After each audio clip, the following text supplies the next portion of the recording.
and wisdom, you know. When we say wise, wise means somebody has a wisdom in it. And knowledge is a knowledgeable person. A person could have a lot of knowledge, but he might not have a wisdom. A person have a wisdom, you know, but he might have not enough knowledge. So this is exactly that Allah is all-knowing and all-wise. Means Allah covers every single thing, that He's all-knowing and all-wise. For example, let's see, if you have a knowledge of making something, let's say you have a good knowledge of how to build a house, then you use your wisdom to make that building, because you know the knowledge how to put the building in a proper way, because knowledge enough is enough. But if you have wisdom how to use that knowledge, when you use that knowledge, then you make a building, that means you have wisdom of that. Or sometimes you also use wisdom in a time and place, you know. Sometimes you say, okay, I got the knowledge and the demands of certain things will be in the month of Ramadan. So I better start a business of selling something, maybe the dates, you know, the people. So you are a wise person, you know in advance, you know, you need to buy the wisdom. So you get the knowledge that this is going to be a time. So the idea is Allah is knowing every single thing about the universe, every single detail. And He is a wise how He uses wisdom. Now, sometimes you say, what is the wisdom of sometimes the earthquake, the tornadoes and things in the universe? Well, we do not know, because Allah is all-wise, how He operates things. For example, a doctor has a knowledge that you have some problem in your stomach, and that thing can create a problem in future. So he puts you on an operation table and cuts your stomach with the scissor and try to take out the problems and then give you a better condition, then you can become healed, you know. Same thing when we see tornadoes and earthquake and things come, look at how big the universe is, how big picture. So some of those problems on this earth happens, Allah cleaned those up because He's the wise. Just like a doctor is wise, he cuts your stomach and take it out. So we get those problems in the universe or something, and sometimes the people doing a lot of bad stuff, they're doing a lot of sinning, a lot of things happen, so we see the calamities comes. So Allah is all wise how to take care of. Because of that calamity, people around them, they're scared and fear, and they correct their affair, because they do not spoil many lands and corruption. So Allah sometimes sends those things, just like a doctor does the operation of something. So if you look at the big picture, human beings are very small, tiny. Allah is the big picture. Okay, Allah is the big picture, and we are a pixel. You know, Allah has a picture, we are a pixel. A pixel is very tiny. So sometimes we don't understand the wisdom behind it, because Allah is all wise. Allah Hakim is Allah Hakim. So do not complain that why is happening, what is happening. You pray to Allah. Be patient, because there will be day of judgment. Because Allah does His affair and business, because the human beings have the corruption in the land and creates problem. Allah explained that also in that chapter in the Quran, Surah Rum, chapter 30, and chapter 30, verse 40. Actually, in that Allah mentioned that last time we quoted actually how they. So these are things. So because Allah is all wise, because Allah is all Hakim, and He maintains and manages, because He's all knowing. He knows what it is. So for as a human being, we have to know Allah's wisdom behind that. And the second attribute is Allah is al-Wadud. Allah is al-Wadud because Allah is all loving. Now, one of the things, a lot of verses in the Quran about al-Wadud. You will find a lot of verses. If we let me share that. Actually, I got some of those in my notes.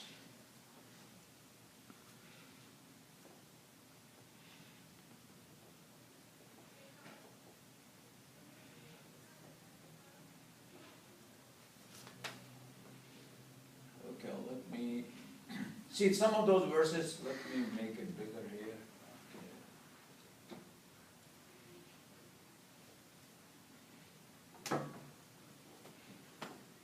See, one of the verses in chapter 3, 134. Allah surely loves those who do good. Okay. Now, definitely, if you do good, Allah loves you in that way. Allah surely loves you. Allah surely loves those who have taqwa. And again, the word taqwa is very important because then Allah subhanahu wa ta'ala described Ramadan. The last time we talking about why we have to fast. Because you acquire taqwa, achieve taqwa. And what is taqwa in Arabic word? A person who fears Allah and struggles not to transgress the limit Allah, not the transgress the limit set by Allah. So if Allah set the limit, so don't eat pork, don't do this, don't do that, don't do that, be nice, be humble, be kind, be charitable. These are the rules and regulations we learn. Allah has set the limit for that. So a person who does not transgress the limit of Allah, and he fears Allah, if I gossip, I backbite, I do something. So what you do actually, you always watch yourself. No, I'm not going to do that because Allah is watching me. And I fear Allah will be displeased with me. Because Allah loves me, I'm not going to do that. So now you acquire taqwa. That's basically the meaning of it. You have two things in it. You're doing the good thing, and you are stopping the bad things, and you are also not transgressing the limits of Allah, and you fear Allah. You have a fear concept. Just like if you are driving on a freeway, and you are driving in a proper speed, but if you are not practicing taqwa on a freeway, you are driving 85 miles, and the cops come, and then you bring down your speed to 70. Because now you fear who? Cops. Because you say, I'm going to lose my $300 ticket. And then, so now you acquire taqwa right there, in a way, because you bring the speed down, now you're trying to. But you have to understand, we have to understand, Allah is all-knowing, all-hearing, all-seeing. He is watching 24 hours. And a cop just cannot come on and off. We can dodge the cop sometime, that he is there or not, We got sometimes the radar units, people buy the radar units, say there is a cop's car over there or not. And you can still driving fast, because advanced information. But Allah is all-knowing now, watching everybody. So you can't play with Allah in that way, This is the. But if a human being say, let's say you put the seat belt, not because of fear of cop. You say, no, Allah commanded me to be safe, protect yourself and protect other human beings. So now I'm putting the seat belt for the sake of Allah. So you get the reward for that. Now you got 10 points of good deeds right there. Because you say in the Bismillah, I'm going to protect myself, I'm going to protect my brother on the freeway or something, and now you got the good deeds for that. Because you're not fearing cop, but you're fearing Allah. You did not put the seatbelt because the cop going to take it, because you don't want to displease Allah. So Allah loves those who do good.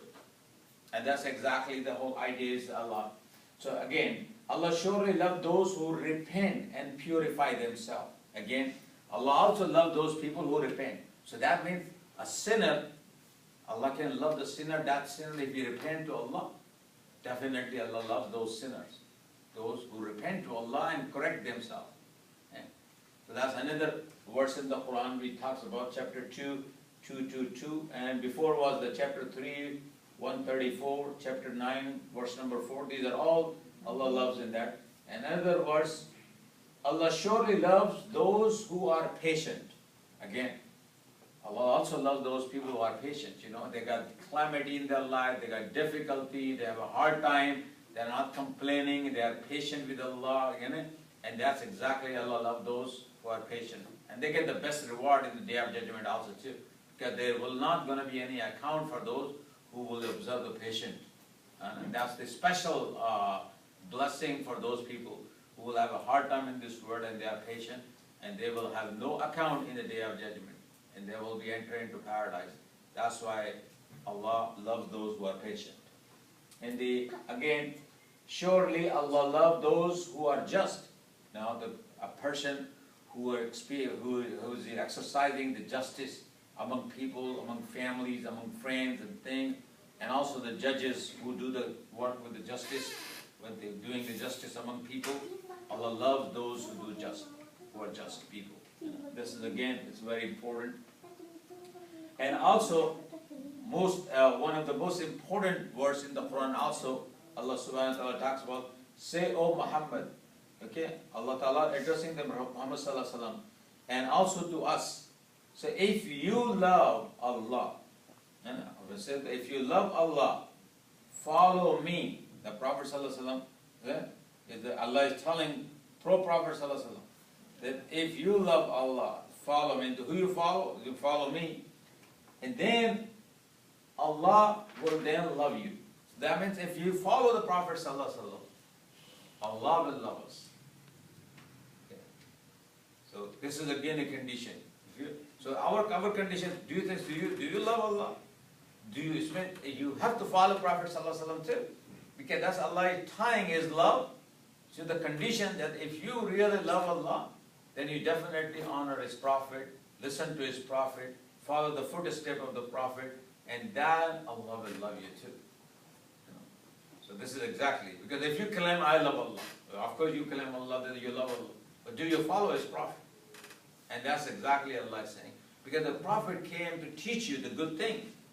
And the good thing the Prophet taught, those has a standard, those are the quality, those are approved good deeds by Allah. Because anybody can follow anybody, or they are approved. Let's see, Buddha was a good man, and Krishna was a good man, or somebody is a good man. There's a lot of good deeds they do.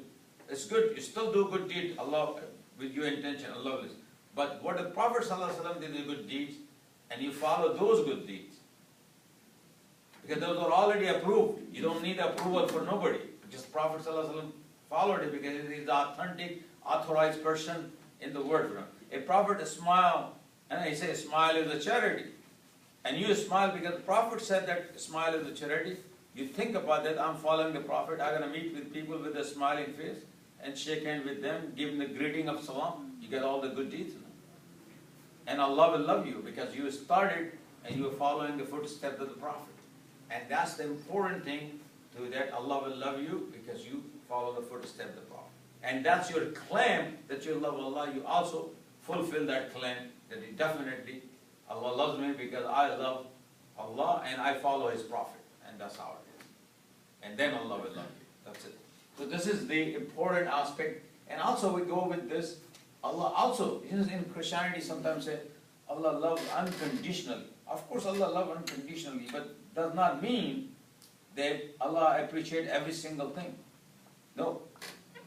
Otherwise Allah will not going to establish any criteria for us. So why the certain thing Allah does not love? Let's see, there are a lot of things Allah does not love. So what are those things Allah does not love? Let's check it out. Okay? So say surely Allah does not love those who exceed the limit. Who exceeds the limit. Extremism. Transgress the law. They're killing people. You know. They're killing innocent people, and then they're doing robbing, all kind of bad things. And even extremism in good deeds, yeah. Yeah, they don't do any good deeds, you know. No, extremism even in good deeds. That's the another topic. But right now, they transgress the limits of Allah. Surely Allah does not love the unbelievers. No, if the people do not believe in Allah, Allah is definitely not going to love them. Because that's unbeliever knowingly. Because they do not know, that's different thing. A person who does not know Allah, that's different thing. But the people who definitely know Allah and do not believe in Allah, Allah does not love them because they decided not to believe in Allah. Okay. That's this. Allah does not love the unjust. Again, Allah loves just and He does not love unjust. You know, He's not just. He's stealing, He's robbing, and He's not doing the justice with people. And He'll leave the person who killed somebody and He says, no, you're okay, you're free. You can't do justice like that. So Allah does not love those who are unjust. Okay, that's exactly the. Then Allah does not love who is proud and boastful. Allah does not also like that people are arrogant and boastful and proud. You know, Allah does not appreciate that. Allah does not love him who is treacherous and sinful. Okay. Allah does not love the mischief makers.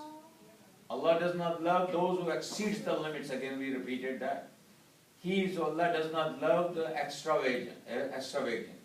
Means he spend money without any knowledge, you know, just throwing money, just expending without any properly. He has to be wise. Allah gave you so much money. You have to use it in a proper way, give it in a charitable way, spend in a good work, you know. Once you get the money and just buying thing left and right and you do not use properly, wastage of money, Allah does not like the wastage actually. And that's why Allah does not love those who are doing the waste of His resources. You waste the resources of Allah, Allah does not love it. Okay? Allah does not appreciate that.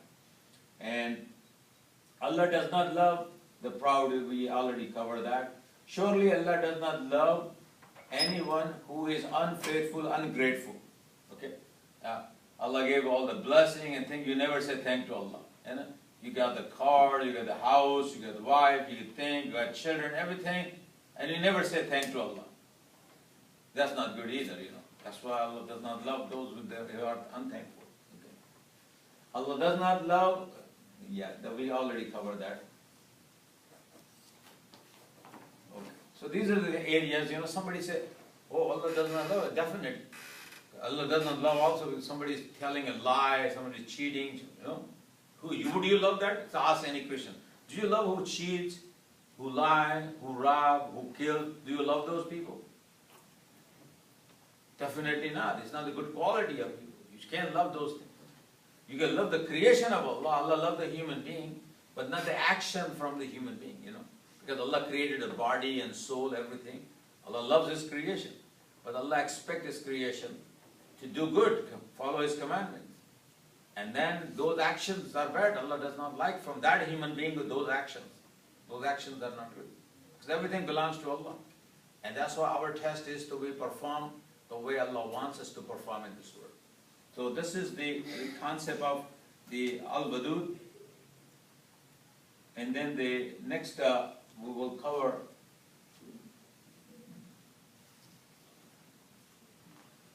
al-majid. You know, that's one of the attributes of Allah is al-majid. And the majestic one, the noble one. And we see the word, let's go to that verse, we'll look into the verse number Al-Majid, 1173. Okay. Chapter 11, verse number 73. Oh, there is a 757 right now. Yes, it is a prayer time. Huh? Prayer time. Prayer time.